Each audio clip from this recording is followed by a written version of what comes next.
अस्सलाम वालेकुम। सब्जियों के रस के तिब्बी फ़वाइद। खीरे का रस पथरी निकालने में मदद करता है। लहसुन का रस दम्मा के मरीज़ों के लिए बेहद मुफीद है। चुकंदर का रस खून की कमी के लिए फ़ायदेमंद है। करेले का रस चीनी में मिलाकर पीने से खूनी बवासीर में फ़ायदा होता है।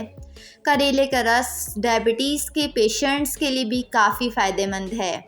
गाजर का रस कोलेस्ट्रॉल को कम करता है और कैंसर से बचाता है और आँखों की रोशनी वापस लाता है।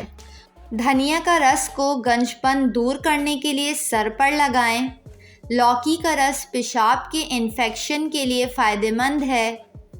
लीमू का रस जिस्म के अंदरूनी निज़ाम को मजबूत बनाता है और निज़ाम हाजमा के लिए बेहतरीन है। अदरक का रस मतली, मैदे के मसाइल और बदहज़मी के लिए मुफीद है। मूली का रस पीलिया, यरकान यानी जॉइंटिस के लिए बेहतरीन है। शलजम का रस कद बढ़ाने में मदद देता है। प्याज का रस दिल और बंद शरियानों के लिए बेहद मुफीद है। वीडियो को लाइक और चैनल को ज़रूर सब्सक्राइब कर लें।